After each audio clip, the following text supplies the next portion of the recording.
The top half of the tow form was already filled in. Simone Avery saw it through the open window of the truck before Sergeant Grant Harlan finished walking toward her SUV. Vehicle description: dark sport utility vehicle. Out-of-state rental plate. A short sequence of letters she recognized as the last part of the plate number. The tow driver stood beside the cab with the clipboard tucked under one arm. He was a heavy-set white man in a faded gray work shirt with Tully Recovery stitched above the pocket. Reading glasses hung from his collar. Behind him, the truck's amber lights moved across the concrete divider. Simone kept both hands on the steering wheel. One Briar Glen patrol car sat diagonally in front of her rental SUV. Another had stopped behind it. The shoulder narrowed against the divider on her left. There was nowhere to pull farther over, and no clean path back into traffic.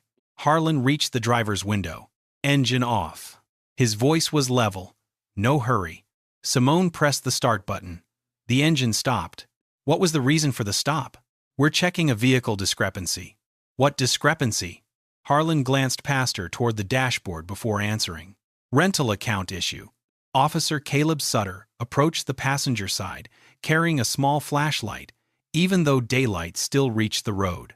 He looked younger than Harlan, maybe early 30s, with a patrol tablet clipped beside his radio. Harlan held out his hand. License and rental agreement. They're in the glove compartment. Take them out slowly. Simone reached across, opened the compartment, and removed the documents one at a time.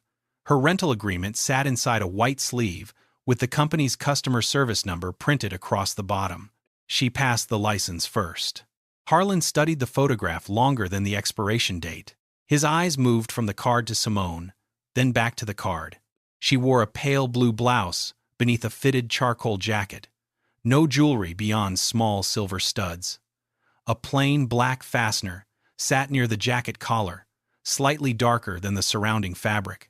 Harlan looked toward the SUV again. This is a premium rental. Yes. Business trip? Yes. He had not asked whether the rental agreement matched her name. He had asked what kind of person had rented the vehicle. Simone handed him the contract. The rental company's verification number is on the first page. Harlan unfolded it but did not call the number. Behind him, Raymond Tully walked toward the rear of the SUV. Simone watched through the side mirror. He lowered the clipboard onto the tow truck's hood and pulled on work gloves. What did the system flag? She asked. Harlan folded the agreement once. Possible account mismatch. My name is on the agreement. We haven't completed the review. What doesn't match? Harlan's jaw shifted slightly. The vehicle record may need additional verification. Plate or account? He looked at her. Both can be part of the same review. The answer was wider than the first one. Simone looked toward Caleb. He had opened the patrol tablet. Does the plate return to this rental company? Caleb's thumb stopped above the screen. Harlan answered. We'll determine that. Raymond pulled a steel lever on the tow assembly. A hydraulic section lowered toward the pavement.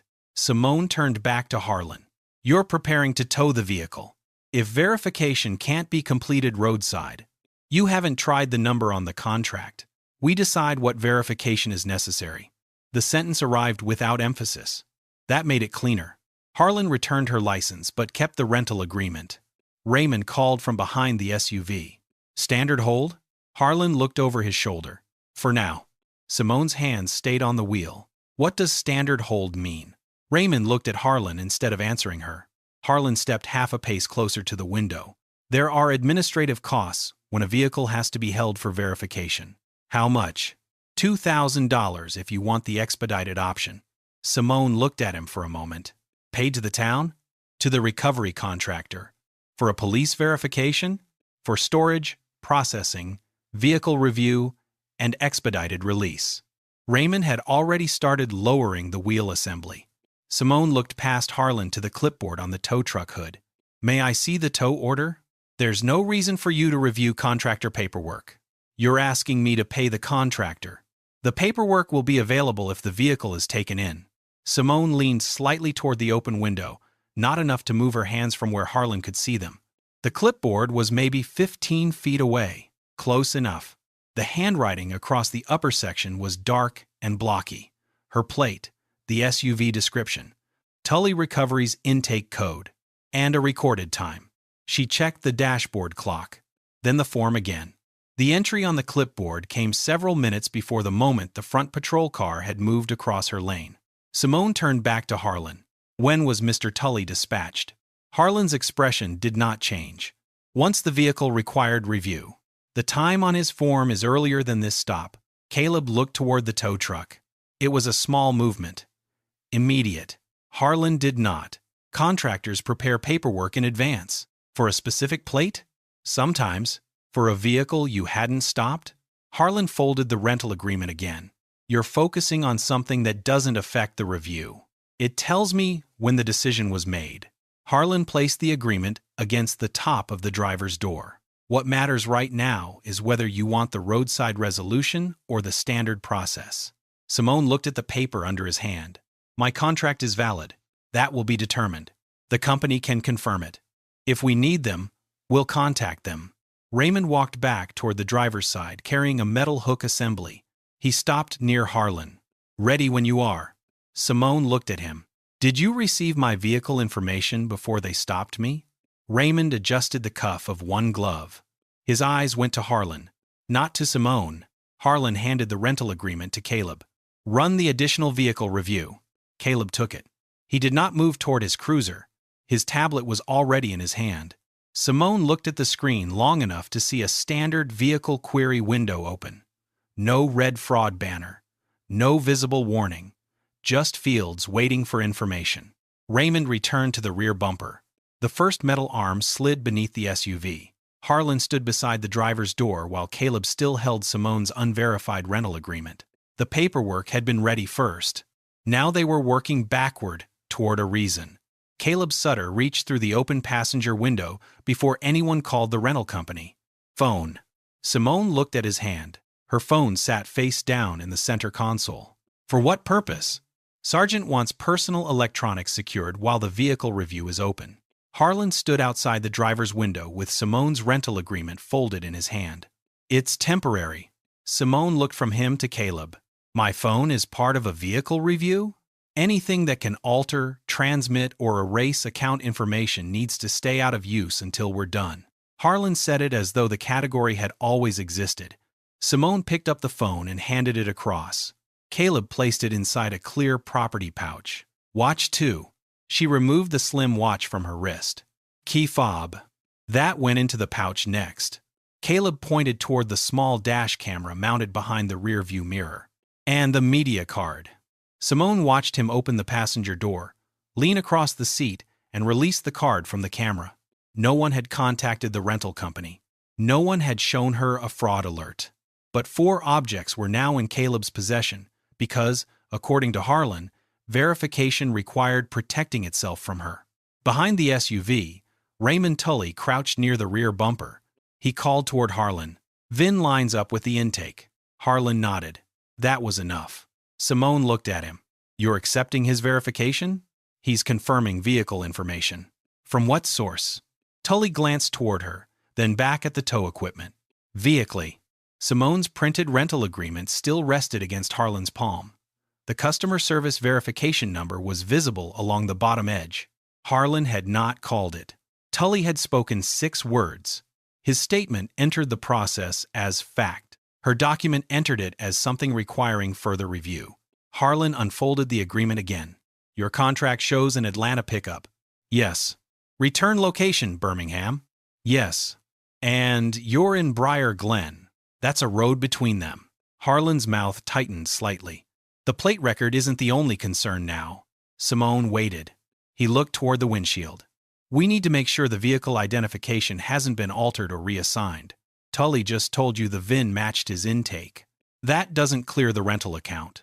The sequence had shifted again. First account, then vehicle record. Now VIN and account together. Simone looked at Caleb. What specifically came back from the plate? His thumb moved along the edge of the property pouch. Harlan answered first. Enough for a review. What did it say? You'll receive the appropriate information once the process is completed. Raymond stood up with a cordless driver in one hand. Then he walked to the rear plate. Simone turned in her seat. What are you doing? Vehicle intake. He placed the bit against the first screw. The small motor spun. The plate loosened at one corner. Simone looked at Harlan. My registration identifier is being removed before you've completed verification. Tow yards inventory plates separately when necessary. Is it necessary? Here, yes. No written policy appeared. No reason followed. The second screw came free. Raymond lifted the plate from the SUV and carried it toward the truck. Caleb looked after him for half a second. Then Harlan opened Simone's driver's door. Step out. She did. Cars passed beyond the concrete divider. The shoulder smelled of hot rubber and brake dust. Harlan positioned himself between Simone and the traffic, while Caleb zipped the property pouch closed. The tow assembly lifted the rear of the SUV. Simone watched the tires leave the pavement. She did not ask Harlan again why they were towing it.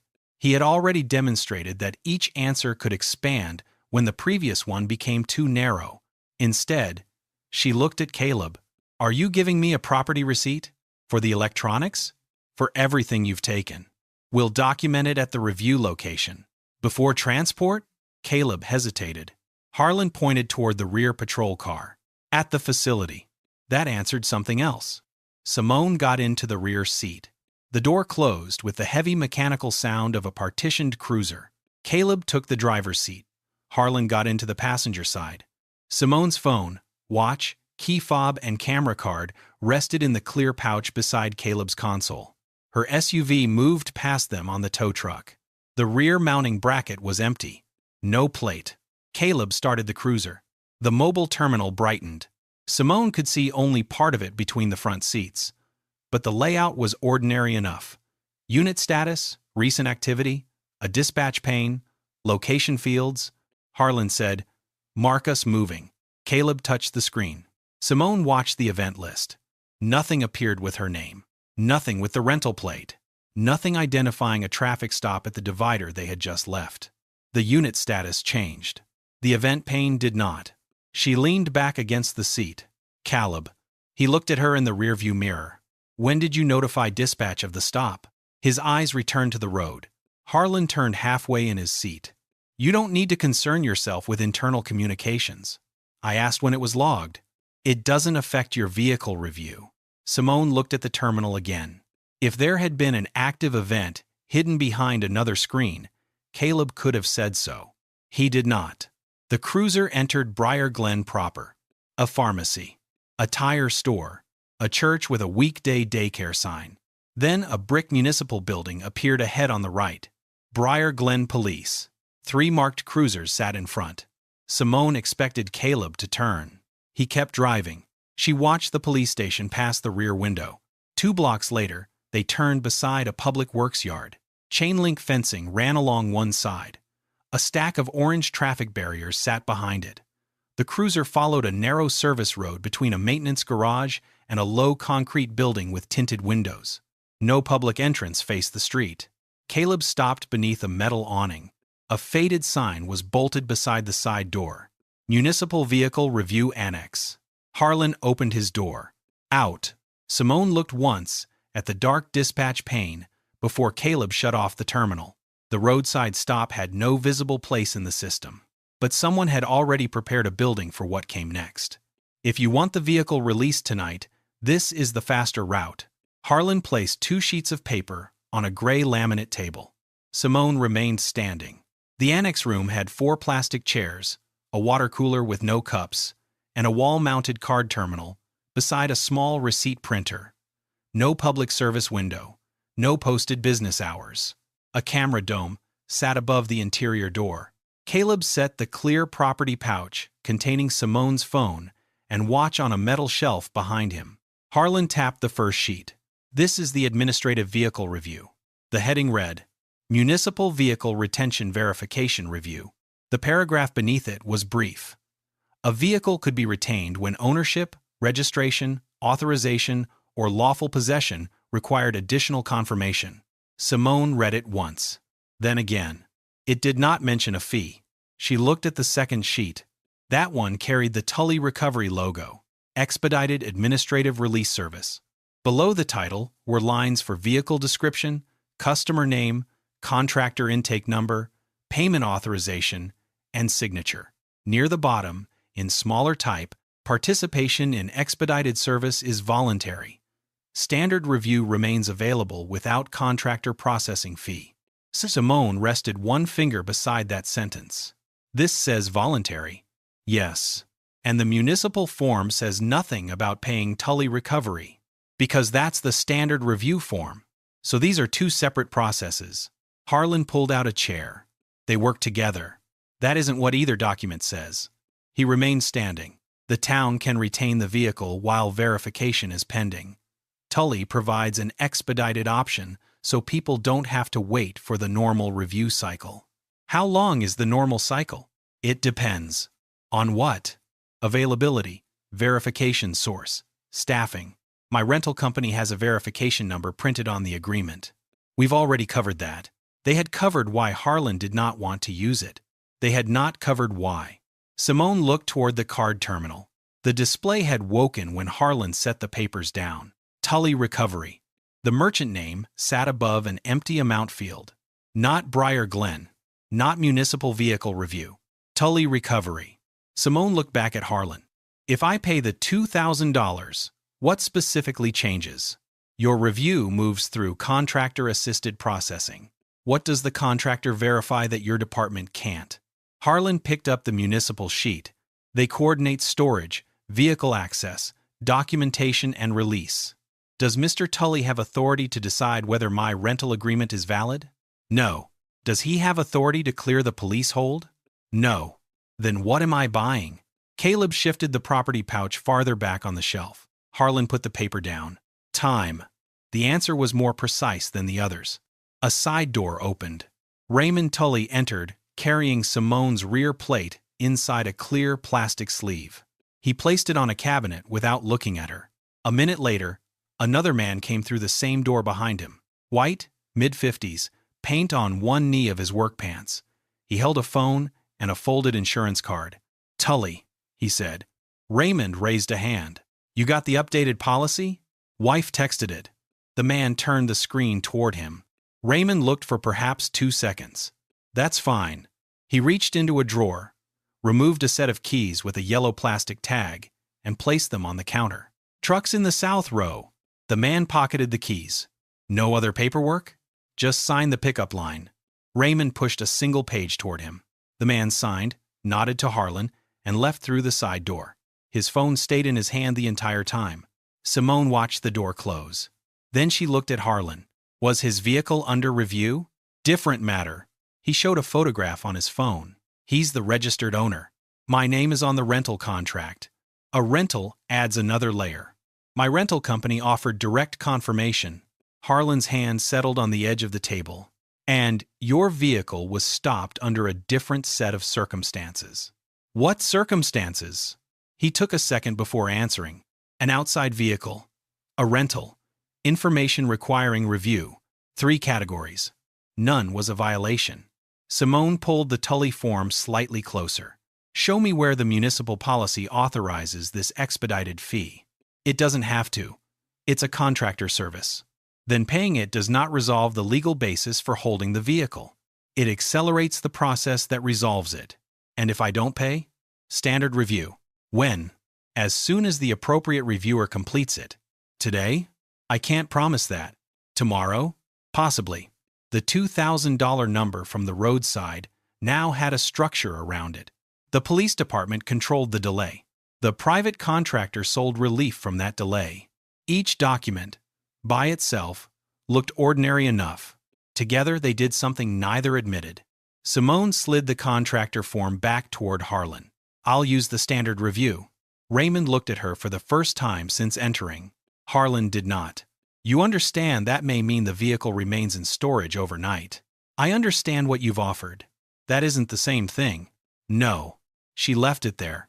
Harlan took a pen from his shirt pocket and wrote something across the top corner of the municipal sheet. Caleb watched him write.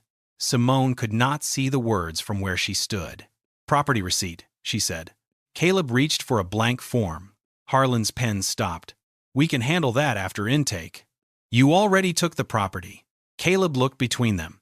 Then he pulled the receipt form free anyway. Harlan said nothing. Caleb began listing the items. phone, watch, vehicle key fob, camera media card. He read each one aloud before writing it. For the first time since the roadside, a document was being created, while Simone could hear exactly what went into it. Raymond moved to the card terminal. He pressed a button, clearing the idle screen. For half a second, another page appeared before the display reset. Simone caught the heading, Recent Transactions. A column of amounts sat below it. Most were 4 figures. Raymond noticed where she was looking and turned the terminal slightly toward the wall. Then he unplugged it. Caleb finished the property receipt and tore off Simone's copy. Harlan picked up the contractor form. You can still choose expedited review later. Simone folded the receipt once and put it into the inside pocket of her jacket. Keep the 2 forms separate. Harlan looked at her. They are separate. On the table, the municipal hold form rested beneath the Tully recovery payment sheet. His hand had placed one directly on top of the other. Operator response. Declined available resolution. The words appeared in a gray field near the center of Harlan's monitor. Simone could see them from the chair beside the intake desk. Harlan had transferred the handwritten notation from the municipal sheet into the electronic case. The paper itself rested beside his keyboard, partly covered by the contractor form from Tully Recovery. Caleb stood at the scanner feeding documents 1 page at a time. Property receipt, rental agreement, municipal retention form, Tully expedited service form. Each page disappeared beneath the scanner lid and returned to the tray. Simone read the screen again. Available resolution, she said. Harlan kept one hand on the mouse. Yes. I declined contractor processing. This is the closest intake category. The cursor remained inside the field. A small arrow showed other choices existed. Simone did not ask him to open them. Instead, she looked at the paper beneath his keyboard. The Tully form still carried the sentence she had read minutes earlier. Participation was voluntary. Standard review remained available without the contractor processing fee. What does that status tell the next reviewer? Harlan leaned back slightly. That you were offered an expedited resolution and chose standard processing. That isn't what the field says. It isn't a narrative field. Caleb stopped feeding paper. The scanner motor wound down. There is a notes box, he said. Harlan looked toward him. Caleb pointed at the lower portion of the screen. Free text. I know. Caleb returned to the scanner. Harlan clicked into the notes field. For several seconds, he typed. Simone watched the sentences appear. Operator presented rental documentation. Expedited contractor-assisted resolution offered. Operator declined. Additional authorization review required prior to vehicle release. There it was again. Not contractor service. Resolution. The second sentence narrowed the first. The third widened it again. Simone reached for the property receipt Caleb had given her. May I use that pen? Caleb slid one across the table. She turned the receipt over. On the blank back, she wrote in small block letters, Declined paid contractor processing. Requested standard municipal review. Below it, she wrote the current time in words. Harlan noticed. He did not tell her to stop. Instead, he opened another menu. Review routing. The choices were short enough for Simone to read. Routine documentation review. Ownership discrepancy. Authorization review.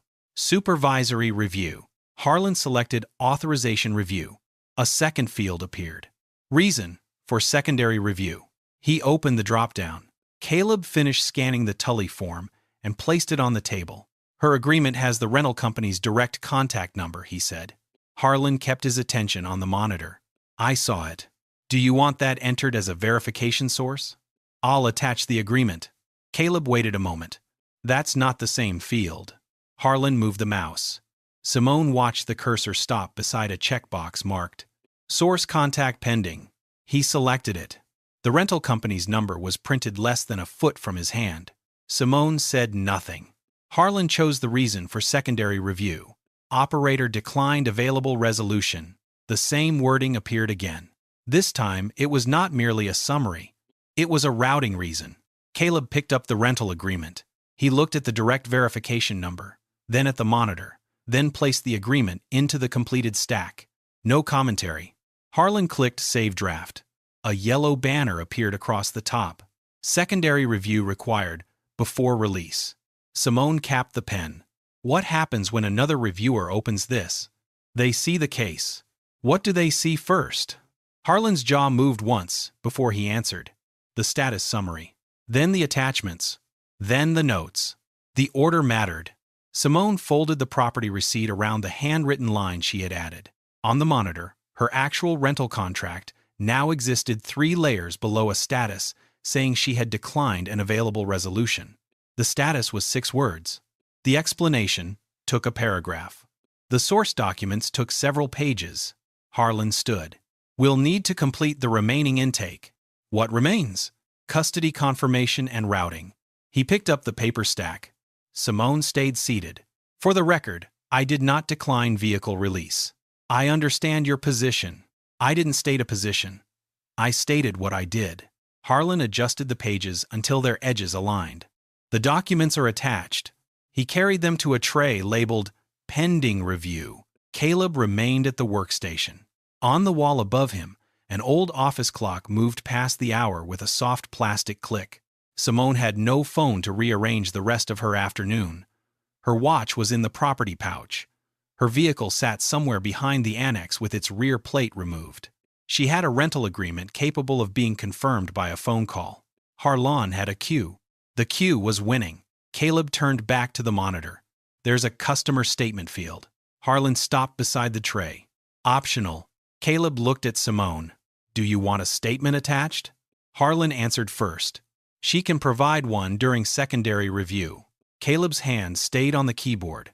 Simone looked at the blank field. How many characters? 500. She moved her chair closer. I'll give you 1 sentence. Caleb waited. Simone dictated slowly. Operator declined optional paid contractor processing and requested standard municipal verification using rental documents provided at intake. Caleb typed every word. He rotated the screen enough for her to read it. No correction needed. Submit that with the case. Harlan returned to the desk. For a moment, his hand rested beside the mouse. His status summary remained at the top. Simone's sentence sat near the bottom. Both would travel together. Fine, he said. Caleb clicked Attach Statement. A small green indicator appeared beside the text. Harlan reopened the case summary. The main status did not change. Neither did the routing reason. He moved the pointer to the final button. Submit for secondary review. The screen asked for confirmation. Harlan clicked once. The yellow draft banner disappeared. A new line replaced it. Status: Active Secondary Authorization Review. The paper tray on the counter had not moved. No one had called the rental company, but the version of Simone that the next reviewer would meet had already arrived. Sergeant Elena Price stopped scrolling when she reached the first line of Simone's case. Her thumb stayed against the tablet. Across the intake room, Simone could not see the screen, but she knew which line was at the top. Declined, available resolution. Price was in her early 40s, with a dark uniform shirt, silver chevrons, and reading glasses hanging from a cord inside her collar. She had entered through the frosted door without speaking to Harlan first. That lasted less than a minute. Harlan met her beside the file tray. Rental authorization issue, he said quietly. She chose standard review after declining the expedited option. Price looked at him. Any ownership mismatch? Rental vehicle. Reported stolen? No. License problem? No. Price lowered her eyes to the tablet again. Simone remained in the plastic chair. The questions were useful. So were the answers. Price approached the table. Miss Simone Carter? Yes. I'm Sergeant Price. I'm handling the secondary authorization review. She pulled out the chair across from Simone but did not sit immediately. I've reviewed Officer Harlan's intake. Have you reviewed the attachments? Price's hand paused on the chair back. I'm working through the file. She sat. What I'm trying to establish is whether there is sufficient documentation to release the vehicle from the hold. My rental agreement is attached.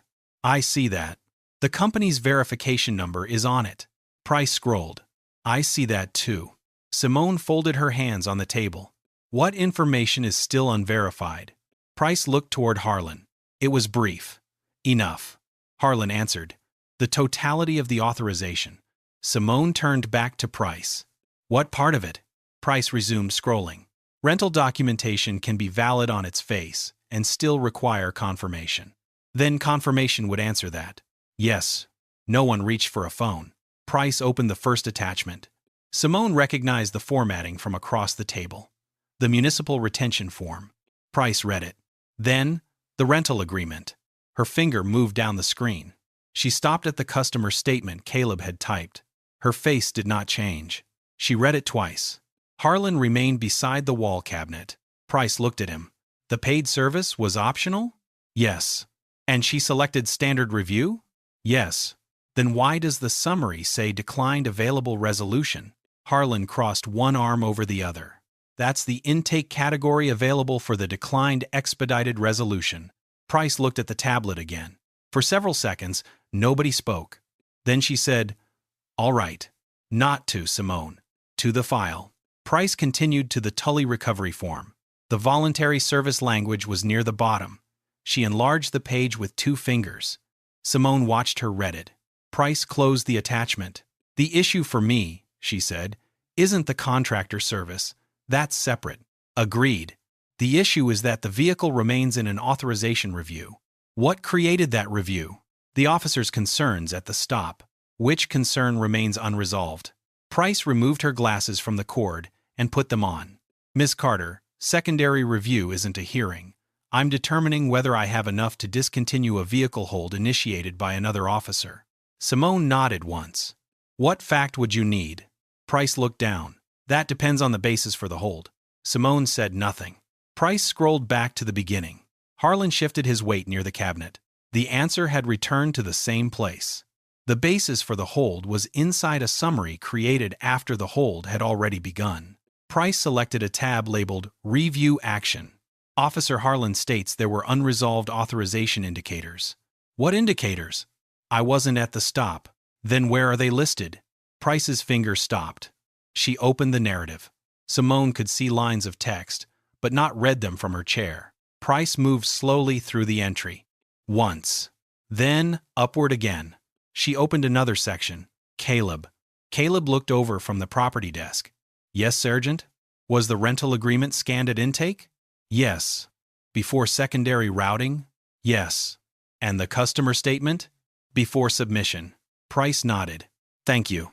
She returned to the screen.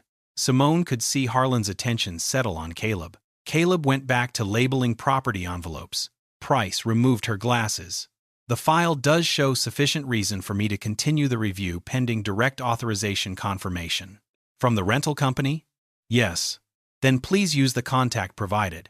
Price placed the glasses on the table. "We don't necessarily use customer-provided contact information for independent verification." There it was. A new standard. "What source do you use?" "We locate a number independently." "Has anyone done that?" "Not yet." "Will you?" Price's voice remained level. "Yes." "Today?" "I can't guarantee completion time." Simone looked toward the clock. The afternoon was already sliding toward evening. Her meeting notes were on a phone sitting inside a sealed property pouch. The vehicle she had lawfully rented was behind the annex fence. The rental company that could confirm the agreement had not been contacted because its printed number was now considered customer-provided. Price picked up the tablet. "I am continuing the hold until independent authorization is completed." Simone took a moment before answering. "Please make the reason that specific." Price studied her. "That independent confirmation is pending?" "Yes." "That's standard." "Then it should be easy to record." Price turned the tablet toward herself. She entered a note. Simone did not ask to dictate it. That method had served its purpose once. Now she watched. Price opened a confirmation screen. 2 boxes appeared beneath the heading. Source documents reviewed. Supervisory continuation, authorized. She selected the first. Then the second. A signature field appeared. Price signed with 1 finger. Before closing the page, she opened the rental agreement one more time. The verification number remained printed beneath the company logo. Price saw it. Simone saw her see it.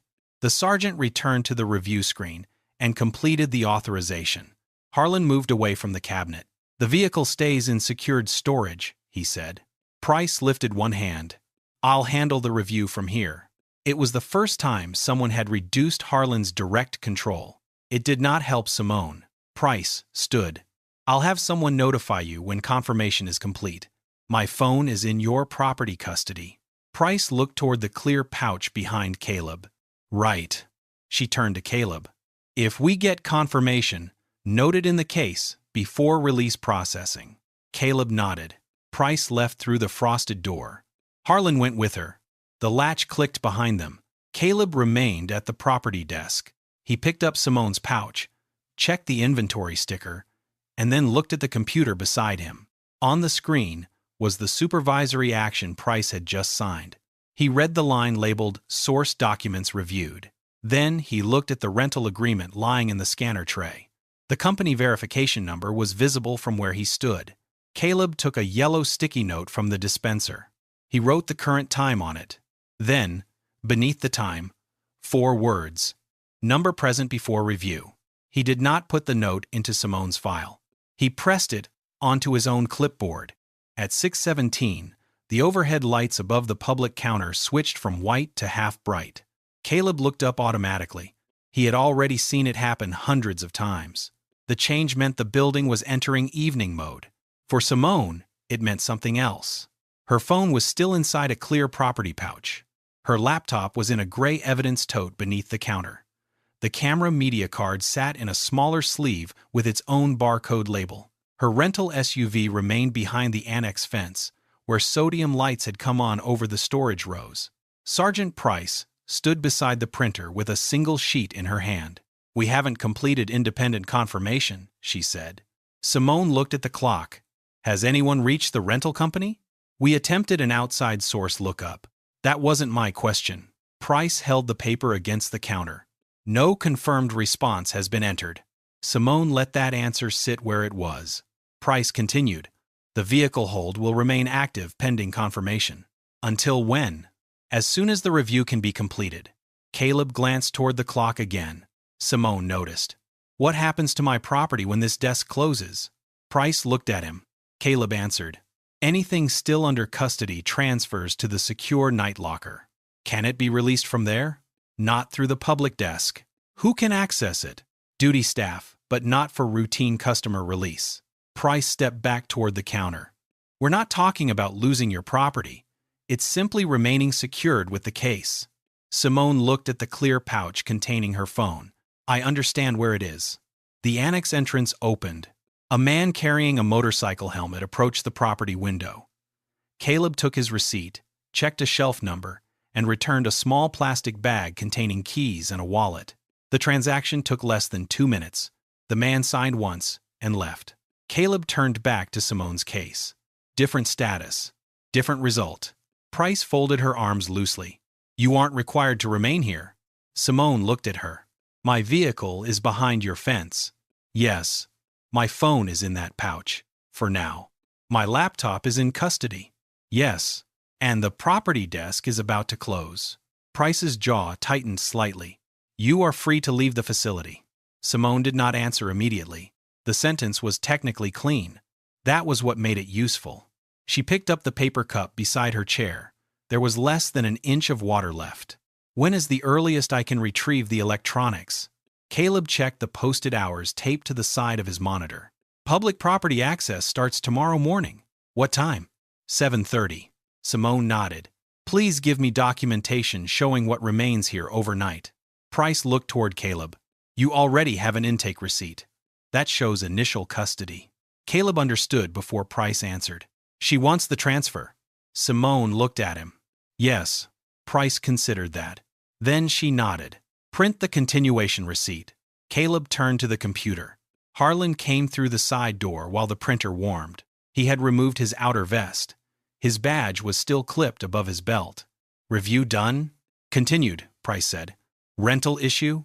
Pending outside confirmation." Harlan's eyes moved to Simone and back. "Then morning shift can pick it up." It took him less than 5 seconds to convert the rest of Simone's night into somebody else's queue. He walked toward the staff exit. Price called after him. "Leave your original notes attached. They're already in the case." The door closed. Caleb's printer began feeding paper. Simone stepped to the counter. The receipt listed the retained items in plain rows. Mobile phone, laptop computer, camera media card. Underneath was the custody destination. Secure after-hours property locker. Then the transfer time. 6:24 in the evening. Caleb placed the page on a clipboard and turned it toward her. Check the items. Simone read each line. The media card entry included a seal number. She compared it with the small sleeve behind the glass. Same number. Is the seal intact? Caleb lifted the sleeve without opening the pouch. Yes. Please note that before transfer. He typed. Price watched but did not interrupt. Caleb printed a second version. A new line appeared. Seal visually confirmed intact at transfer. Simone signed only the section acknowledging receipt of the copy. She did not sign the custody decision. Caleb separated the duplicate and handed it across. Price picked up her radio. I'll leave the secondary review active. If confirmation comes through overnight, duty staff can attach it. Can duty staff release the property? Not routinely. So even if authorization is confirmed tonight, morning processing may still be required. Simone folded the receipt once. That was the point at which the review stopped being only about verification. A correct answer could now arrive and still not return her night. Price apparently recognized the same procedural fact because she stopped with her radio halfway to her shoulder. Then, she clipped it back onto her belt. I'll flag it for morning priority. Simone put the folded receipt into the inside pocket of her jacket. Thank you. No sarcasm. Price gave a short nod. Caleb began moving the retained items into a rigid gray transfer bin. Phone first, laptop second. The camera card sleeve went into a narrow slot along the side. He scanned each barcode. 3 soft beeps. The monitor changed the custody location beside every item.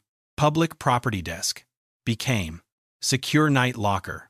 Caleb shut the lid. A red tamper strip crossed the latch. Simone watched him write his initials beside the transfer time. The building speaker sounded once. Public counter closing in 15 minutes. Price collected her papers. There is a courtesy phone near the lobby entrance if you need transportation. Simone looked toward it. A beige handset bolted beside a laminated list of taxi companies. No contacts. No saved numbers. No ride-share application.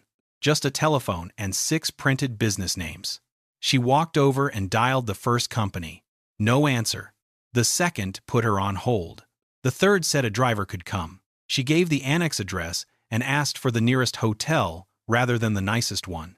When she returned the handset, Price had already gone through the staff door. Caleb was lowering the metal shutter over the property window. He stopped before it reached the counter. Your copy. Simone touched the folded receipt inside her jacket. I have it. He nodded. The shutter came down. Behind its narrow perforations, the gray transfer bin was no longer visible. Simone stepped outside. The fence ran along the side of the annex. Through it, she could see the roofline of the rented SUV 3 rows back. Close enough to identify. Unavailable anyway. The taxi arrived 9 minutes later. As Simone opened the rear door, she took out the custody receipt once more. At the bottom, beneath the transfer timestamp, the system had printed a departure field. Customer status. Voluntary departure. She folded the page again. Her phone remained inside the locked building. The black fastener caught against Simone's seatbelt as she leaned forward to pay the cab. She freed it with 2 fingers. It was the size of a shirt button, matte black, clipped high on the edge of her jacket. Nothing about it looked expensive. Without the media card inside, it was nearly useless. It was a compact field camera. Simone used it when she needed a fixed record without holding a phone in her hand. The camera had been running before Harlan reached the rented SUV. She remembered the small green indicator against the window reflection. Later, the media card had been removed and placed into property custody. The camera itself had stayed clipped to her jacket. She had said nothing about when the recording began. At 7:36, she entered the annex. The metal shutter above the property window was already up. Caleb stood behind the counter with a paper cup beside the keyboard and the overnight queue open on his monitor. He recognized her. Morning. Morning. He entered her name. His hand stopped on the mouse. Simone watched the screen change in his glasses. When did it come in? She asked. Caleb looked up. You know about the confirmation? I know what should have happened. He turned the monitor slightly away from the public side, then read the entry. Rental authorization confirmed at 6:52 last night. 28 minutes after her property had been transferred into the night locker, Simone put one hand on the counter. What exactly was confirmed? Caleb opened the source response. Contract active. Vehicle matches. Authorized driver matches. My name? Yes. License? Matches the rental record. He scrolled once. No fraud alert from the rental company. Simone nodded. That resolved the question they had spent most of the previous afternoon saying still required independent confirmation. Caleb opened another panel. The hold remained red. Secondary review active. Beneath it, source authorization confirmed. He read the two statuses again. I need Sergeant Price. He picked up the desk phone. Simone stepped away from the counter. She did not ask him to explain the contradiction. The screen had already done that. Price arrived several minutes later carrying a travel mug in her tablet. She had not yet put on the reading glasses that hung inside her collar. Caleb gave her the overnight time. Price opened the case. Her thumb stopped. 6:52, she said. Yes, Caleb replied. Price opened the rental company response. Simone watched her read the same three confirmations. Active contract. Matching vehicle. Matching driver. Price put the tablet flat on the counter. That resolves the rental authorization. Simone waited. Price reopened the original officer entry. The problem is that the hold wasn't coded solely to rental authorization. What remains? Price enlarged Harlan's narrative. Additional authorization indicators. Which ones? Price read farther, then farther again. Her thumb moved upward. There was no answer in the visible section. She opened the continuation note from the previous day. Same phrase. Unresolved authorization indicators. No list followed it. Price took her glasses from the cord and put them on. I need the originating basis clarified before I close an officer-initiated hold. The rental company has confirmed the contract. Yes. The vehicle matches. Yes. My identity matches. Yes. Simone left the rest alone. Price tapped into an internal message field. She began typing. Caleb turned toward the property lockers. Your personal items don't need to stay secured for this. Price glanced over. No. That word mattered. Caleb disappeared through the side door. Price continued typing. On her tablet, an internal request appeared. Source authorization confirmed. Specify remaining indicator supporting vehicle hold. She sent it to Harlan's case queue. The timestamp appeared immediately. Price added a second entry. Vehicle hold continued pending, originating basis clarification. Simone read the wording from her side of the counter. For the first time, the official file contained both facts in the same place. Authorization confirmed. Hold continued. Price locked the screen. I've asked him to identify the remaining basis. When is he in? Later this morning. So the vehicle stays behind the fence. For now. Waiting R. Price's tone remained even. She no longer talked about rental verification. That part was finished. Caleb returned carrying the gray transfer bin. The red tamper strip from the previous night was still across the latch. He positioned the bin where Simone could see it, compared the seal number with the overnight receipt, and cut the strip. Phone. Laptop. Then the narrow plastic sleeve. Camera media card. Caleb scanned each item out of night custody. The phone and laptop went across first. Simone checked the corners of the laptop and powered on the phone long enough to see that it booted. Caleb held up the card sleeve. Seals still intact. Simone compared it to the number on her copy. It matched. Thank you. He slid it across. Price had moved several feet away to answer a radio call. She did not look at the sleeve. Simone placed it beside her phone. The clear plastic was ordinary evidence packaging. White label, barcode, her name, transfer times. Inside was a media card smaller than her thumbnail. The thing that had happened on the roadside was still being described in officer summaries, review statuses, and continuation fields. This card had no summary. Not yet. Caleb printed the morning property release receipt. Simone folded it with the overnight copy. She put the laptop into her bag and slipped the phone into her pocket. The sealed media sleeve stayed in her hand. Price returned. "I'll contact you when I get the clarification." Simone gave her the number of the phone that had just been returned. Price entered it. "Anything else?" "No." Simone walked toward the lobby door. Outside, the SUV remained visible through 2 sections of chain-link fence. Its rear plate was still missing. She could not take the vehicle. She could take the card. At the curb, she touched the black fastener on her jacket and looked down at the intact seal in her palm. She remembered exactly when the little green light had been on. Before Harlan reached the driver's window, Simone put the sealed sleeve into her bag. She did not open it. At 8:41, Simone cut the evidence seal. She was sitting at the small desk in her hotel room with the curtains open and the desk lamp off. Her laptop rested on a folded room service menu to keep its vents clear. Beside it lay the property receipt Caleb had printed that morning. She removed the media card from its plastic sleeve. Before opening the video, she photographed the sleeve, the barcode, and the broken seal. Then she copied the original file onto the laptop without renaming it. The recording began with movement. Gray pavement. The lower edge of the SUV door. Her own hand adjusting the black camera clip against her jacket. Then, the image settled. Harlan entered from the left side of the frame. The audio was clearer than Simone remembered. "Rental vehicle?" "Yes." "Your name on the agreement?" "Yes." "Got the contract?" "On my phone." Harlan stood beside the driver's window. His hand rested near his belt, not on it. His voice was controlled. Nothing in the first exchange sounded dramatic. That was useful. Simone kept watching. Harlan asked for her license. She handed it through the open window. He looked at it, then at her. "Who rented the vehicle?" "I did." He asked the question again in a different form. "Directly through the company?" "Yes." Then he said the name Simone had been waiting to hear. "If you don't want to wait on the standard verification, Tully can process it locally." The playback counter had not reached 1 minute. Simone stopped the video. She backed up 5 seconds and listened again.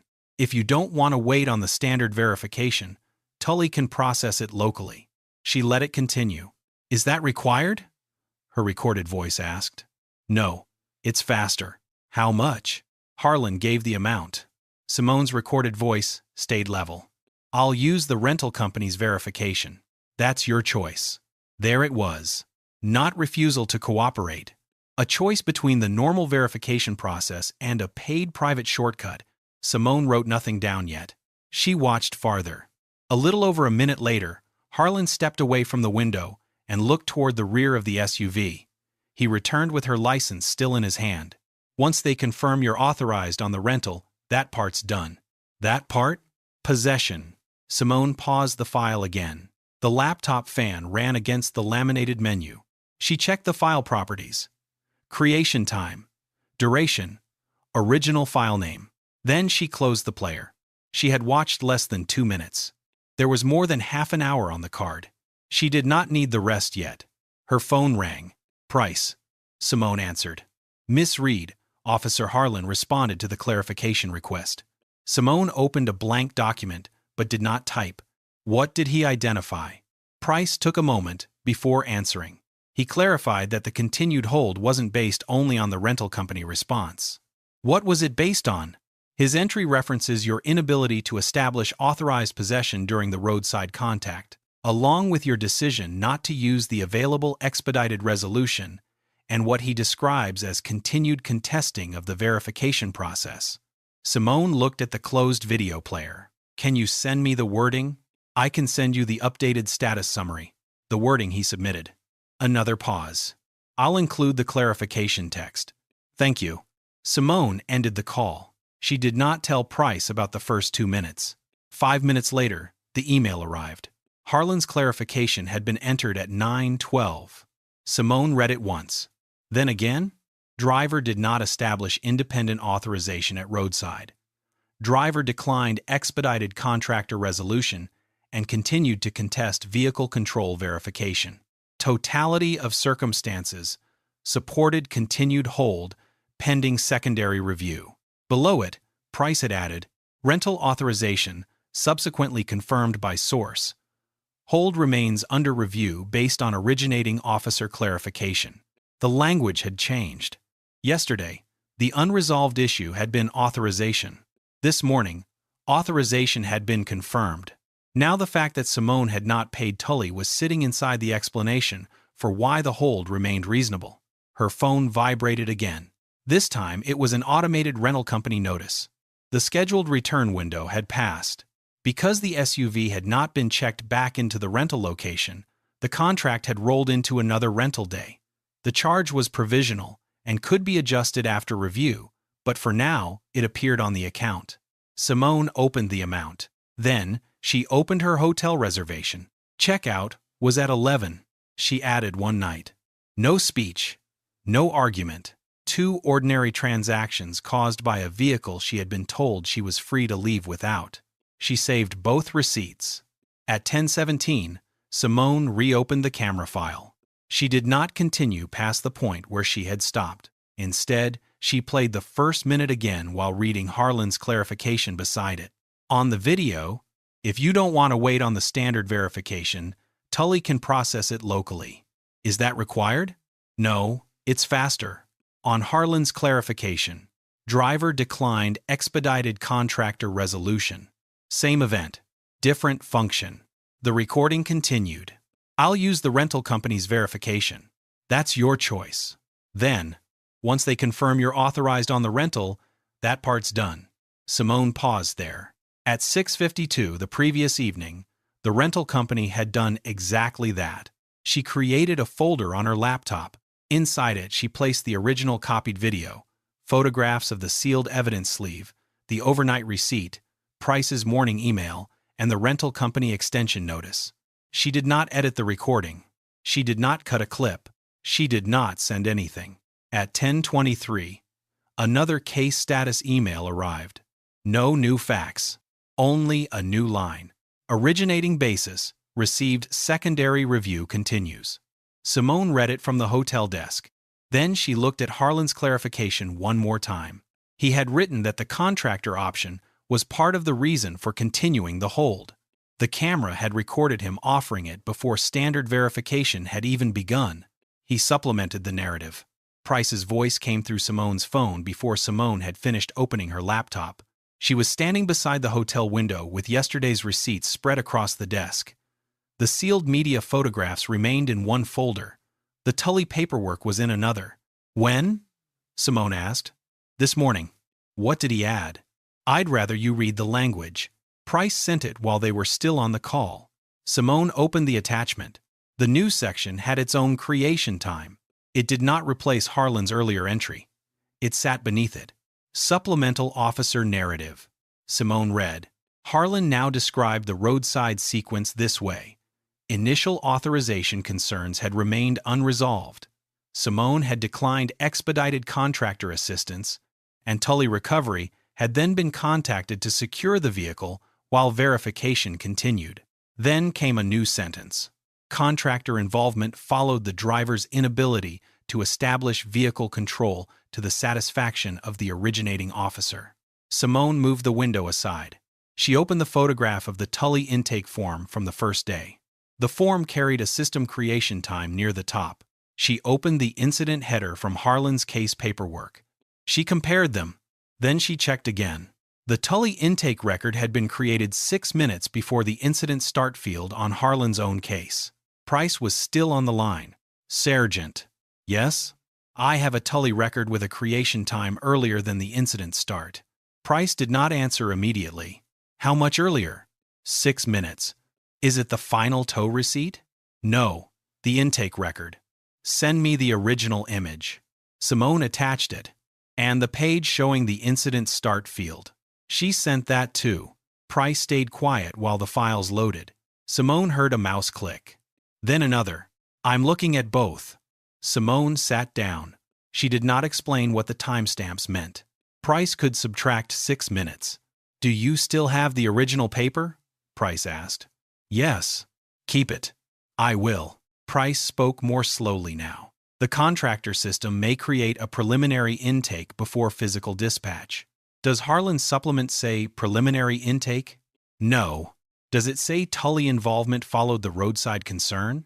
Yes. Simone waited. Price exhaled through her nose, barely audible through the phone. I need to document the discrepancy. Okay. That was all Simone said. Price ended the call. 23 minutes later, Simone returned to the annex. She carried the original Tully form inside a transparent document sleeve. The laptop stayed in her bag. The camera card stayed with her. Price met her at a side counter rather than the property window. Harlan was not there. A monitor between them displayed the supplemental narrative. Price placed Simone's Tully form beside the keyboard. I'm not making a finding about why the contractor record was created yet. Understood. I am recording that the timestamps require review. Simone nodded. Price scrolled to the case chronology. Several entries already appeared in order. Incident start. Harlan's initial narrative. Tully custody processing. Secondary review. Rental confirmation. Originating basis clarification. Supplemental narrative. Price entered another line. Customer provided Tully intake. Record received. Creation time precedes incident start field. Chronology requires source verification.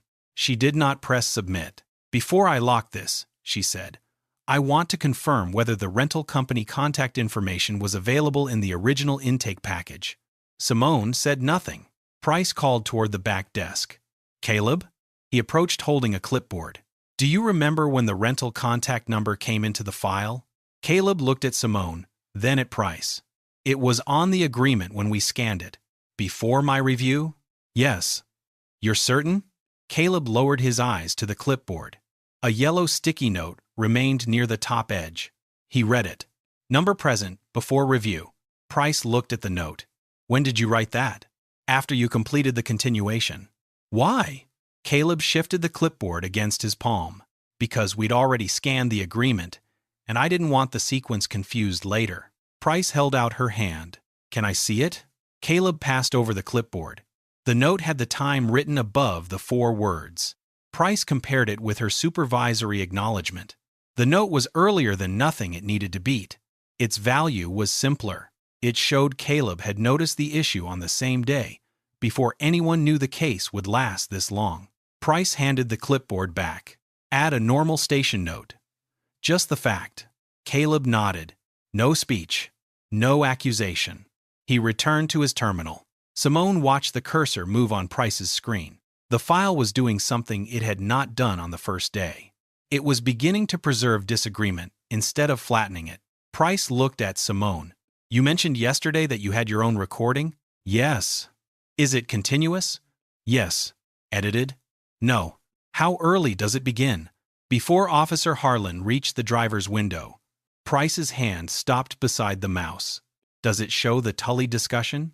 Yes. Will you provide the original file? Yes. Price turned the monitor slightly. I can send you a secure upload request. Keep your original copy. Fine. She sent the link. Simone opened it on her laptop. The upload page requested the original file and a short description. Simone typed 1 sentence. Continuous field camera recording beginning before initial officer contact. Nothing more. The file began transferring. Price returned to Harlan's supplement. I'm leaving his narrative as submitted. Simone looked at her. That's appropriate. Price's eyebrows lifted slightly. You don't want it corrected? I want the history preserved. Price looked back at the screen. The answer changed what she did next. Instead of editing Harlan's text, she opened the chronology note again. She added, originating supplement preserved as submitted. Then, another field. Independent media pending review. The video upload reached completion. Caleb's station note appeared several seconds later. Rental agreement containing company contact information was present in intake materials before supervisory continuation. Price read it. Her hand stayed on the mouse. The original error was still in the file. So was the supervisor's continuation. Now Harlan's attempt to explain the sequence was there too. None of it had disappeared. Price clicked Submit. The chronology discrepancy entered the case history with its own timestamp. The SUV remained behind the fence, but Harlan's newer version could no longer erase his older one. Vehicle database query completed after contractor intake creation. The line appeared near the middle of Price's review screen. She had not typed it. The case system had generated it after she imported the dispatch history export. Simone stood on the public side of a small conference counter inside the annex. The usual property window was 20 feet away, but no one had asked her to wait there this time. Price had 3 panes open on one monitor. Harlan's supplement, the dispatch history, the uploaded camera file. The SUV was still behind the fence. Price enlarged the dispatch pane. I'm going to read the sequence as the system shows it. Simone nodded. Price started with the first logged activity associated with the vehicle. There was no dispatch event at the time Harlan's incident record said the encounter began. The first database query tied to the SUV appeared later. Price read the entry aloud. Plate and vehicle return initiated at 7:14. She checked the Tully intake creation time. Contractor intake created at 7:08. Then she opened the camera file. The review system displayed the original file metadata before allowing playback. No edit history.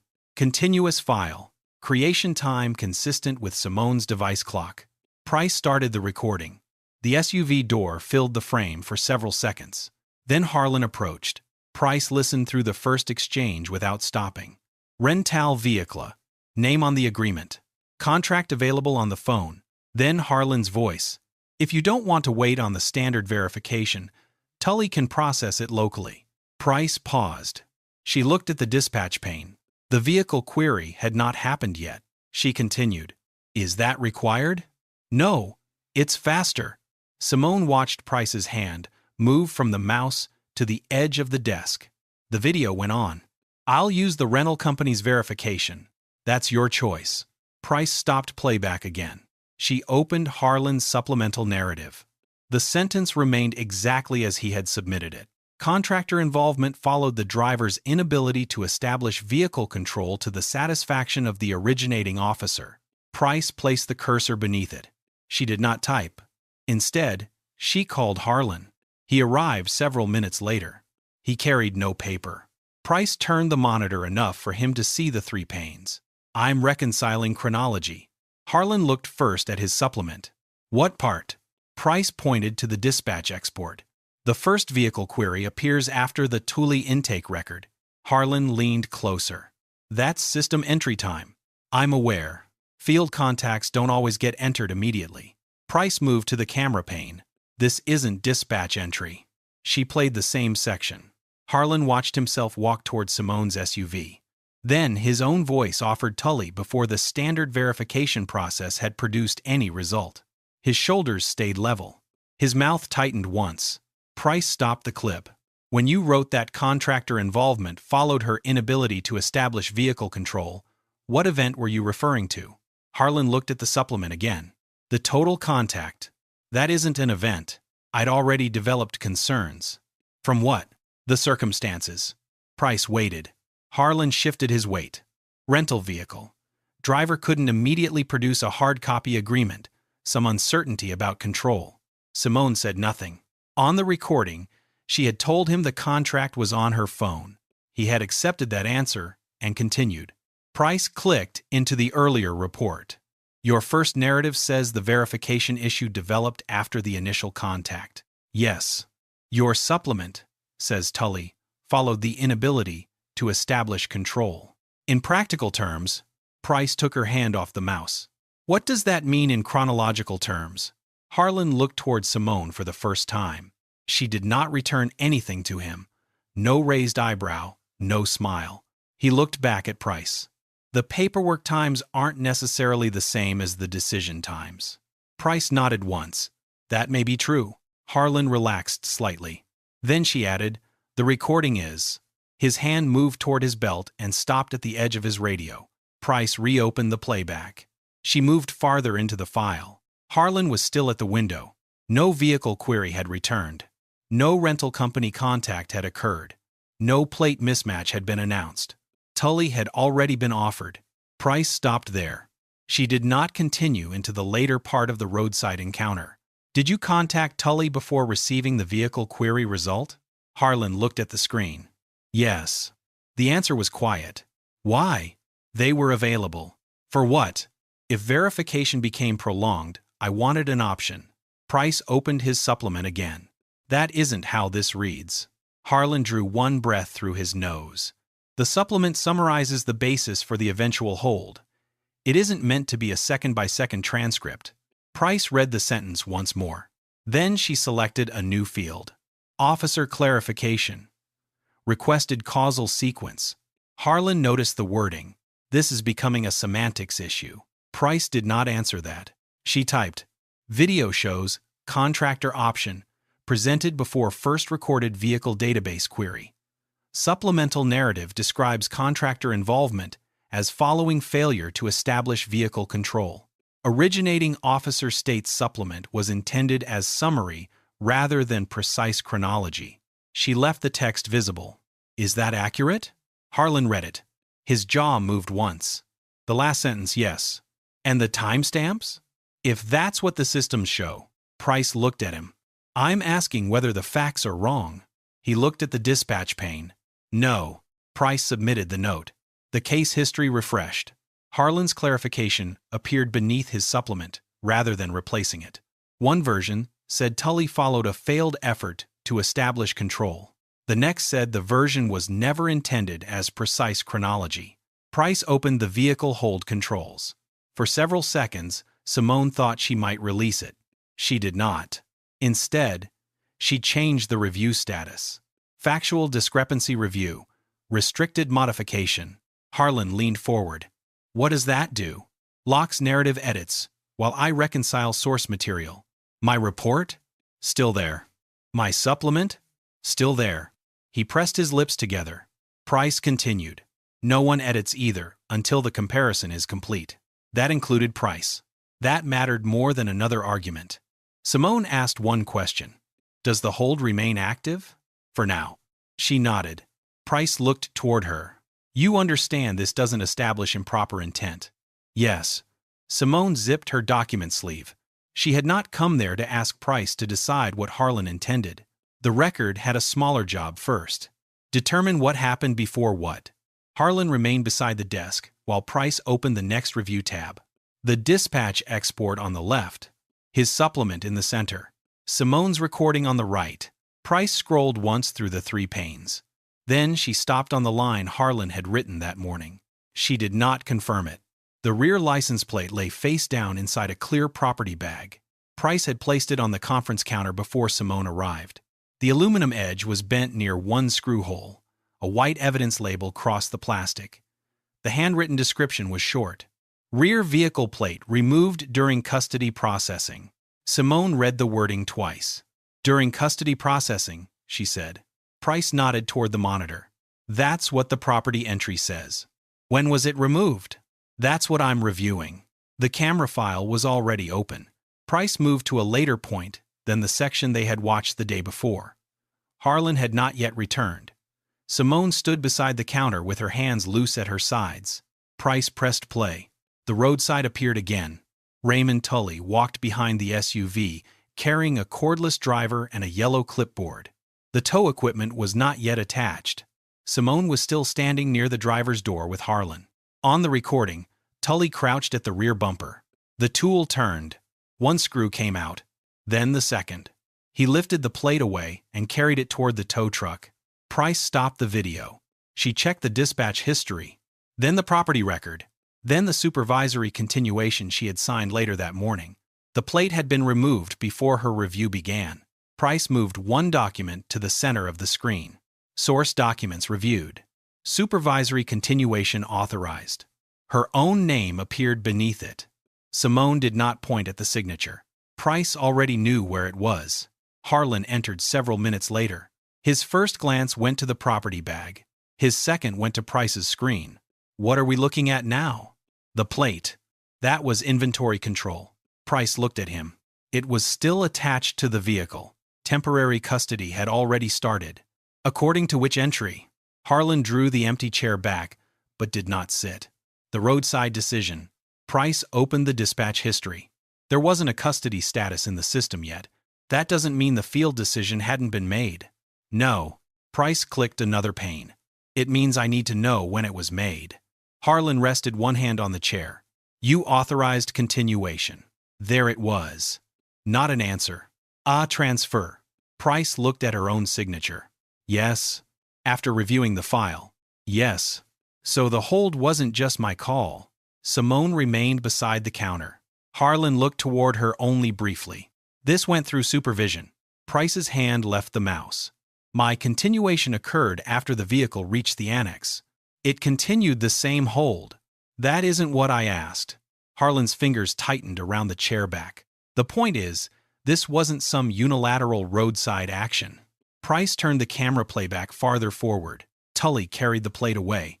Harlan remained beside Simone. His voice came through the monitor. You're free to leave if you want. The vehicle isn't. Price paused.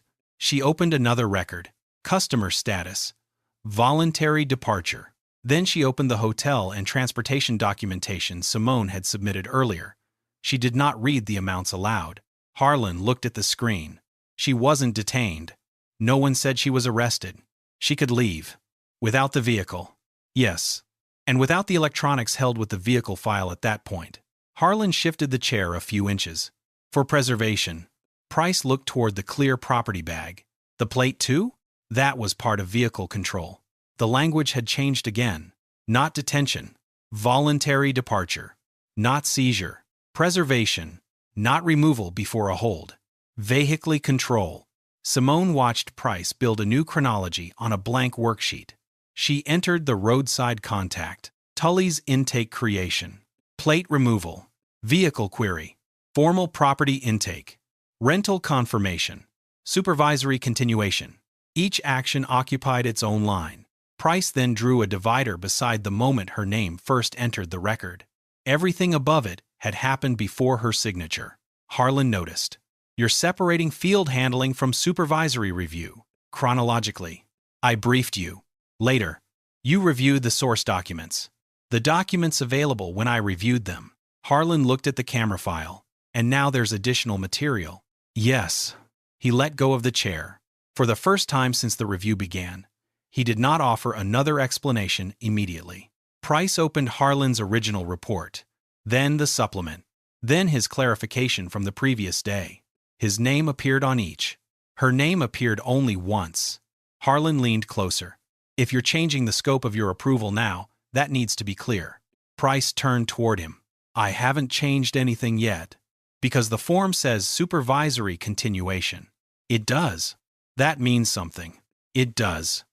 His voice remained controlled. So I want that preserved too. Price watched him for a moment. It already is. The answer left him with nowhere to push the sentence. He stepped back. Simone understood what had changed. Harlan was no longer talking about why she had looked suspicious. He was no longer insisting the contractor had arrived because verification failed. He was talking about signatures. Who had approved what? When? Price returned to the recording. This time she moved to the moment the SUV crossed into Tully's control. The rear plate was already gone. The first formal custody entry had still not been created. Price paused again. Harlan spoke before she asked anything. Tully handles physical intake. Under whose authorization? He works the municipal rotation. That isn't what I asked. Harlan folded his arms. The field officer initiates the process. You. Yes. And my continuation came later. Yes. Price wrote that down. No interpretation. Just the sequence. Harlan watched the words appear. His right thumb moved once against the seam of his uniform trousers. Price opened the supervisory record. At the bottom was an unused field that had not mattered when she signed it. Scope of supervisory authorization. The box was blank. Price clicked inside it. Harlan looked at the cursor. What are you entering? Not yet. She opened a separate review request. The title populated automatically. Supervisory scope statement pending. Price saved it without adding text. The new item entered the case history beneath Harlan's 3 versions. His gaze stayed on it longer than on the plate. The vehicle was still behind the fence. The plate was still inside the bag, but the signature Harlan had reached for as protection now required its own explanation. I'm not signing that. Price left the paper where Harlan had placed it. He had brought one printed page into the review room. No letterhead, no new evidence, Just a proposed paragraph beneath the heading Supervisory Scope Clarification. Simone sat at the far end of the counter with a paper cup beside her. The coffee had gone cold before Harlan arrived. Price read the paragraph again. It said the roadside vehicle control actions had been conducted under departmental procedure and subsequently reviewed and approved through supervision. The sentence was clean. That was the problem. My review happened afterward, Price said. Harlan remained standing. The paragraph says, subsequently. It also says I approved the actions. You approved continuation. Continuation. Yes. Price tapped one finger beside the wording. That word doesn't reach backward. Harlan pulled the chair out. This time he sat. We're separating language too finely. Price looked at him. We're reviewing a record. He stopped moving. Simone lifted the cup, realized it was empty, and set it back down. She did not join the exchange. Harlan slid the page closer to Price. We need a complete supervisory statement. Otherwise, the case file makes it look like field personnel were operating without oversight. Price did not touch it. Were they? Harlan's jaw shifted once. I contacted supervision after the vehicle was at the annex. I briefed you on the basis. The basis you gave me. Yes. Price opened her pending statement on the monitor. A blank text field filled most of the screen. She began typing. Harlan watched. Simone could see only the first lines from her chair. Price read them aloud before saving. My authorization was limited to continued temporary retention while the reported vehicle discrepancy was reviewed. I did not authorize the initial contractor response. Removal of the rear plate, roadside retention of personal electronics, or creation of the voluntary departure classification. Harlan leaned forward. You knew the contractor had the vehicle. When I reviewed continuation, yes. So you knew towing had occurred. Yes. Then excluding the contractor response makes this sound like you had no knowledge. Price turned from the monitor. Knowledge afterward isn't authorization beforehand. Harlan picked up his printed paragraph. He folded it once, then opened it again. The movement left a white crease through the middle of the sentence he wanted signed. Price continued typing. She added the time her review began. Then the time Harlan had first contacted her. Then the information she had been given at that moment. Rental account discrepancy. Possible plate mismatch. Vehicle pending verification. Nothing about an expedited contractor payment. Nothing about the plate already being removed. Nothing about Simone's phone and other electronics being unavailable to her. Price saved the draft. Harlan looked toward Simone. Did you request the expedited option? It was the first question he had directed at her that morning. No. Tully said it was discussed. It was offered. You understood payment could shorten processing. I understood he wanted payment. Harlan's eyes stayed on her. That's an interpretation. Simone reached into her folder and removed the receipt copy from the annex.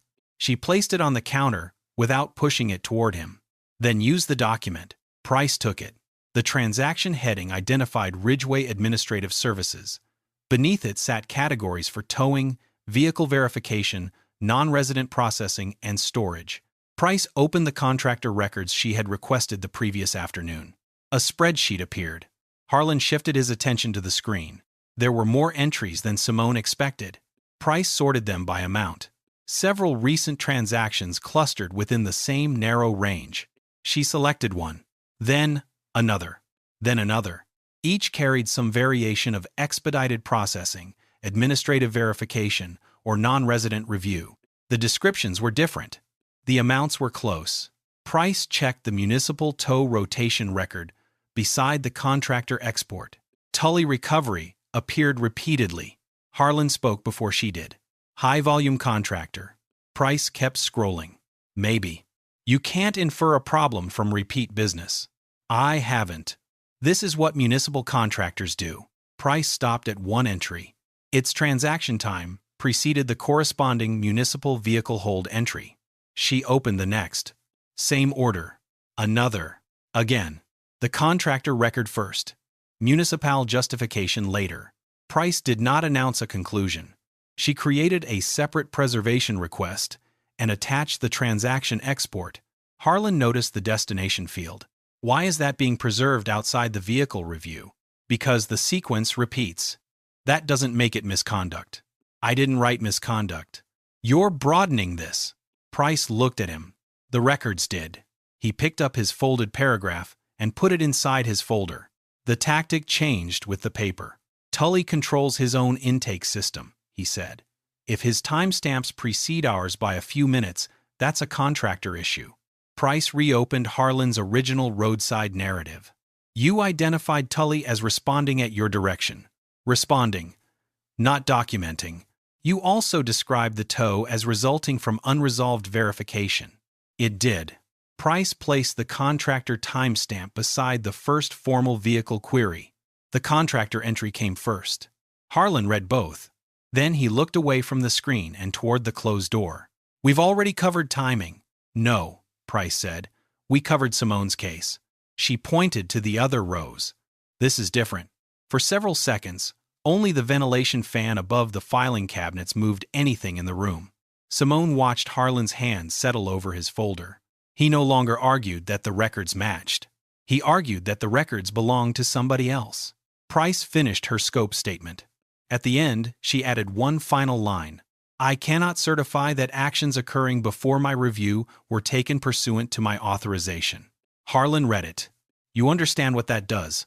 Price moved the cursor to the submission button. Yes. You're putting field decisions outside supervisory coverage. I'm describing when I became involved. There's going to be a review above this level. That is why the timing matters. Harlan looked towards Simone again.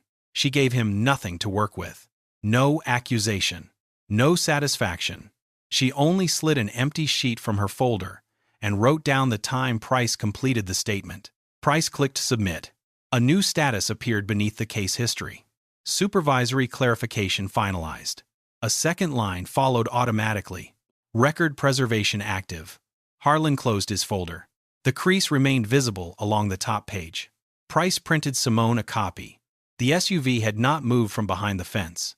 But one thing Harlan had been relying on no longer belonged to him. Price's signature now said exactly where her authority began, and where it did not. The printer pushed out a second copy of Price's statement.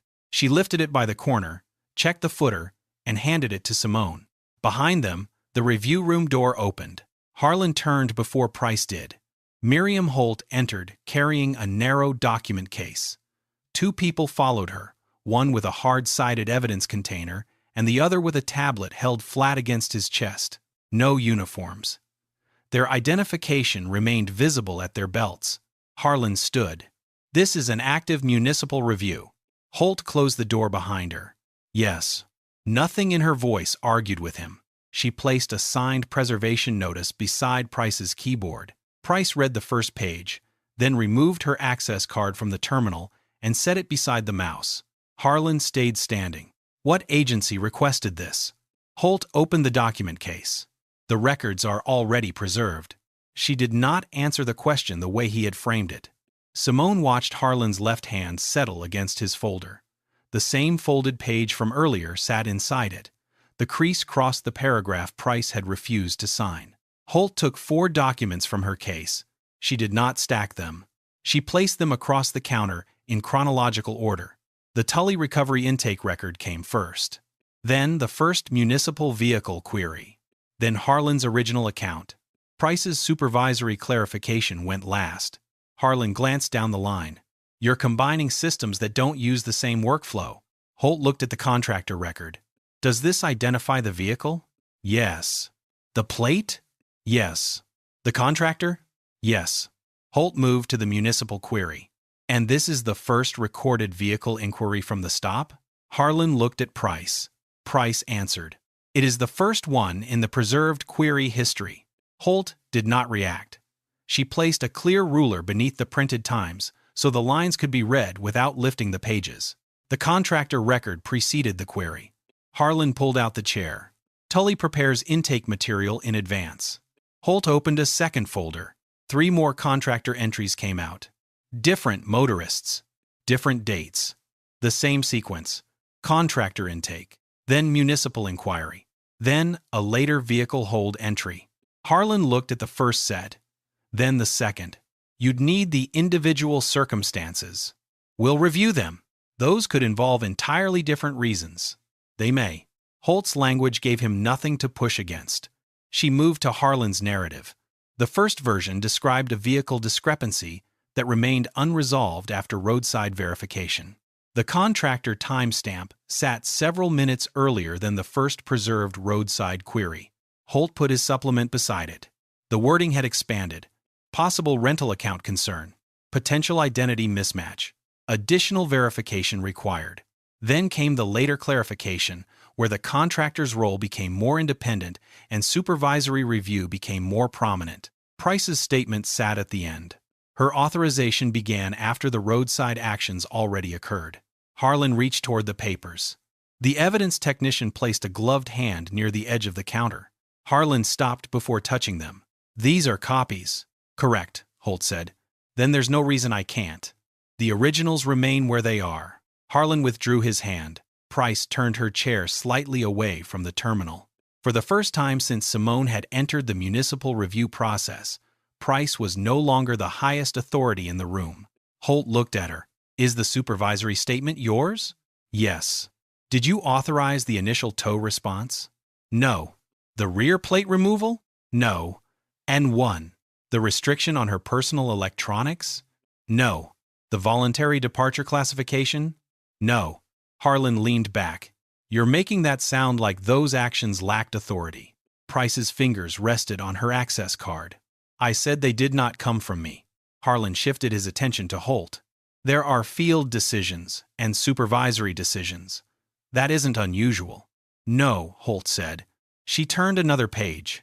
A preserved contractor transaction export showed Ridgeway Administrative Services receiving repeated payments labeled with variations of expedited verification and non-resident processing. Harlan spoke before she reached the next document. "Ridgeway is private." Holt placed Harlan's own roadside narrative beside the export. His report identified Tully as responding at his direction. The room contained no argument loud enough to change either page. Harlan read the sentence. His index finger pressed against the fold in his folder. Holt closed the comparison packet. "Access to the preserved records is being transferred out of the local review chain, pending examination." Harlan's chair moved half an inch when his legs straightened. "You're suspending my access?" "Administrative access to this matter." "On whose finding?" "No finding has been issued." That stopped him. Not an accusation. A boundary. The evidence technician began inventorying the items already associated with Simone's vehicle. The property envelope, copies of the contractor paperwork, the removed rear plate, and the storage documentation. Each object received a separate evidence label. Simone watched the plate go into a clear sleeve. Harlan looked at her. Only then did Holt turn toward Simone. "You can conclude your participation." Simone reached inside her jacket. The plain black fastener near her collar had been visible since the roadside stop. Harlan had looked past it more than once. She removed a credential wallet and opened it on the counter. Federal identification. Harlan did not speak. His eyes moved from the credential to Holt, then back to the 4 documents lying in chronological order. Simone closed the wallet. She offered no explanation of who she was beyond what the identification already said. Price studied the badge for a moment, then looked at Simone's empty paper cup. "You were working the whole time." Simone put the credential away. "I was documenting what happened." Harlan's mouth tightened. "So this was a setup." Holt answered before Simone did. The tow record existed before the first documented query. She tapped the contractor page once. That record wasn't created by her. Harlan looked down. The distinction stayed there. Simone's status had not made the chronology wrong. It had only changed who was now allowed to examine it. A property officer entered with Simone's phone and watch sealed separately. The local restriction on those items had been lifted. The SUV would remain temporarily preserved because the vehicle, plate, and towing paperwork were now part of the review. Simone accepted the property receipt. No victory speech. No demand. She checked the listed items and signed where the inventory ended. Across the counter, Harlan's folder remained closed. The paragraph Price had refused to sign was still inside. The evidence technician lifted the rear plate from the table and attached a new tag to the clear sleeve. At the roadside, That plate had been removed as though it were part of the problem. Now the label identified where it had been found, who had possessed it, and when it entered evidence. Harlan watched the technician carry it through the open door. The first column was labeled Original Query. Audrey Beck had printed the matrix on oversized paper because a normal sheet forced the later entries onto another page. She did not want anyone comparing them from memory. The rows ran across the conference table. Original Plate Query. Dispatch Activity. With Tully Recovery Intake. Storage Gate Time. Payment Receipt. Vehicle Hold Entry. Supervisory Approval. Judicial Review Entry. Simone stood at the far end, while Audrey aligned the pages with the edge of the table. More than 40 cases. Some rows were complete. Others contained blank cells where a dispatch record should have been. Audrey touched one of those blanks. The query existed in the database backup, she said. The corresponding dispatch event does not exist in the current system. Holt looked at her. Deleted? Removed from the active record. Audrey chose the smaller claim. Then she opened the archive extract. The event appeared there. Same unit. Same plate. Same afternoon. The deletion marker came later. Simone looked across the row. The Tully intake timestamp preceded the surviving municipal hold entry. A payment to Ridgeway Administrative Services followed. Crow's approval appeared after the vehicle had already crossed the storage gate. The sequence was familiar now. The names were not. A pharmacist from Birmingham, a software contractor from Nashville, a hospital administrator traveling from Atlanta, a sales director whose rental agreement showed a return flight the following morning. Audrey had not written occupations into the first matrix. She added them only after the stop notes repeatedly described clothing, luggage, rental class, and travel purpose as reasons for additional verification.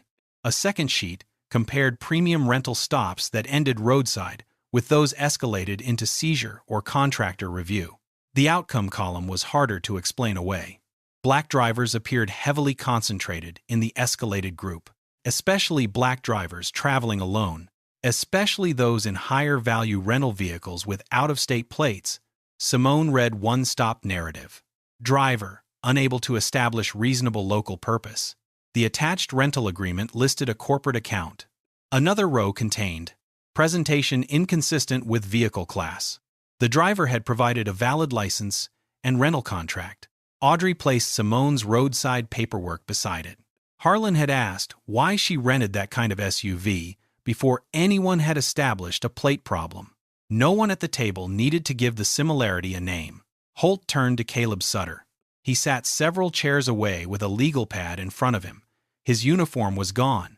The plain shirt made him look younger, but his signatures looked the same. They appeared again and again in Audrey's matrix. Tau authorization, property intake, administrative review, destroyed device entry, vehicle release hold. Caleb rubbed the side of his thumb against the paper. I signed what he gave me. Holt did not look up. You also entered some of it. Yes. You deleted any records? No. You knew records were being changed? A longer pause. Later. Yes. How much later? Caleb looked at one of his own tow authorizations. Sometimes the same shift. Holt wrote that down. Cooperation did not remove the signature already on the page. Caleb identified the department accounts he had used and turned over archived message threads preserved on his work devices. Several were short. Harlan sending a plate. Tully answering that he had it.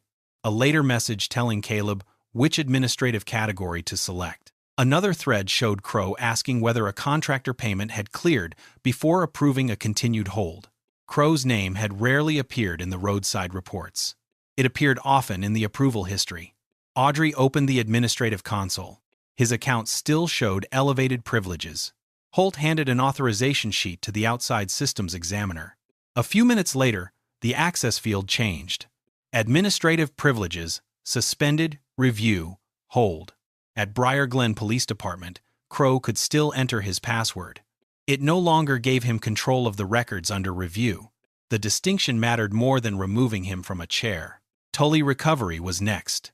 The municipal contract was not canceled on the spot. Holt's order suspended new referrals, while procurement and enforcement authorities reviewed the existing agreement, payment flow, and prior seizures. No new vehicle could enter the same pipeline under the old arrangement. Existing cases remained preserved. Then Audrey reached the judicial entries. Judge Samuel Rusk's office appeared on several later holds. Some entries were routine acknowledgments. Others arrived after the contractor had already taken possession. One contained language nearly identical to a police administrative note created hours earlier. Holt did not circle Rusk's name. She separated those records into another packet. Independent judicial review, she said. No accusation went onto the cover sheet. Only the dates, source records, and referral basis. Simone watched the packet move to a different evidence tray. That was how the investigation kept its shape. A connection was not a conviction. Audrey returned to Simone's case. The voluntary departure entry remained on the screen. Your transportation from the annex is classified as voluntary. Simone looked at the associated property log. Her phone had been held. Her watch had been held. Her key fob had been held. Her vehicle had remained behind a locked gate. Add the transport restriction to the review notes, she said. Nothing more. Audrey typed exactly that. She did not delete the original entry. The correction process required preserving what had first been recorded and documenting why it was challenged. By late afternoon, calls had begun going to motorists whose files matched the reconstructed pattern. Some numbers were disconnected. One person asked why the town was calling after nearly 3 years. Another still had the Ridgeway receipt. A third had kept the release form because an insurance company had refused reimbursement without it. Those cases moved from closed storage status into formal review queues. On a side monitor, the count increased one file at a time. Holt closed the master ledger. Preserve all related contractor property. The order went to the evidence team. In the secured storage room, technicians opened boxes recovered from Tully Recovery. Inside were old registration sleeves, copied rental agreements, and removed license plates. Each plate received a temporary evidence tag tied to the case from which it had been taken. No one displayed them for effect. They were placed flat on long tables because stacking them concealed the identifiers. Audrey entered with another box and stopped near the doorway. The first row held Alabama plates. The second contained Georgia, Tennessee, and Florida. Farther down were the out-of-state rental plates. Metal rectangles that had once been described as reasons for suspicion now sat beneath individual preservation tags. Beside each one was a reopened case file, and there were still boxes left to inventory. 3 weeks later, the Municipal Vehicle Review Annex no longer accepted vehicles. The sign remained bolted to the concrete wall. The card terminal was gone. A white notice covered the outlet where its cable had been. Contractor release transactions suspended pending review. Simone read it through the glass as she crossed the maintenance yard with Miriam Holt. No cruiser blocked the entrance. No tow truck waited behind the building. The gate stood open because no one inside had authority to send another vehicle through it. 2 folding tables had replaced the old intake setup. Evidence bags covered one. Transfer forms covered the other. Audrey Beck sat behind a laptop with the preserved archive drive sealed beside her. She pushed a document toward Simone. The heading read, Corrective Case Entry. The original voluntary departure classification had not been deleted. It remained visible beneath the correction. The new entry listed the conditions that existed when the old one had been created: police transport, retained communication devices, withheld vehicle access, and controlled movement between facilities. Simone read both versions. Side by side, the false entry was still there. So was the record proving why it could no longer stand alone. She signed the acknowledgement line. Audrey gave her a copy. Original stays preserved, Audrey said. It should. Simone folded the paper once. Across town, the same principle had begun working against the people who had created the earlier records. Grant Harlan's first roadside narrative, his supplement, and his later clarification had been preserved as separate exhibits. None replaced the one before it. The charging package showed the sequence. One reason, then another, then a broader one after the contractor timestamp surfaced. Then a narrower description of his own role after supervisory review began. The reports he had used to make the stop look orderly now documented how the explanation had changed. Wesley Crow's approvals had produced a different trail. His name appeared after vehicles entered contractor custody, after payment activity, and after officers below him had already created the records he later described as routine. The administrative account he once used to approve, amend, and manage those entries remained active only for unrelated functions permitted under the temporary order. For the investigation files, it was locked. He could read the preservation notice. He could not alter what it protected. Raymond Tully lost something more immediate. No new Briar Glen vehicle could be referred to Tully Recovery, while the contract remained under review. The storage yard still held cars unrelated to the investigation, but the municipal pipeline had stopped. Ridgeway Administrative Services could no longer receive contractor release payments connected to police vehicle reviews. Accounts identified in the payment inquiry remained frozen under court authority. The four-figure amounts Simone had seen flash across Tully's terminal were now listed individually in the financial evidence package. Each had a transaction date, a vehicle, a motorist, a related hold. The screen Tully had turned toward the wall had not made the transactions disappear. Harlan, Crow, and Tully had been formally charged based on the combined evidence package. The charges were allegations to be tested in court. No sentence existed yet. No one in the annex pretended otherwise. Caleb Sutter occupied a less simple position. He had provided archived messages, account identifiers, and explanations of how Harlan routed paperwork through him. That cooperation mattered. So did his signatures. The property entries remained under his name. The false administrative records remained under his credentials. The destroyed device documentation remained part of the file. His cooperation could affect what happened next. It could not convert participation into observation. Judge Samuel Rusk's related approvals had been transferred to an independent judicial and federal review channel. Some might prove routine. Others required explanation because their timestamps followed actions they appeared to authorize. That review remained open. Holt did not summarize it further. An unresolved record stayed unresolved until someone with authority completed the work. The same restraint shaped the historical cases. Motorists were being contacted.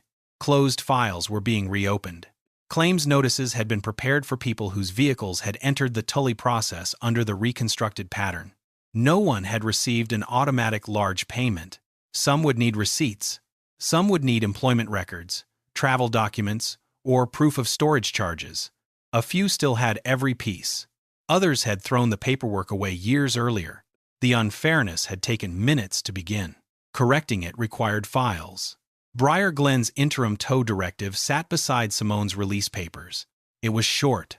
A private tow could not be finalized from a police-controlled stop without a dispatch-generated incident reference. Deleting a plate query would generate a preservation event. Contractor release fees could not be collected inside a police-controlled facility. Contact status had to be entered before a person was transported elsewhere. Historic discretionary tows would remain under outside audit. None of the language mentioned Simone. It did not need to. Each rule occupied a place where someone had previously been able to act first and document later. Holt closed the directive. Your vehicle cleared final disposition this morning. They walked outside.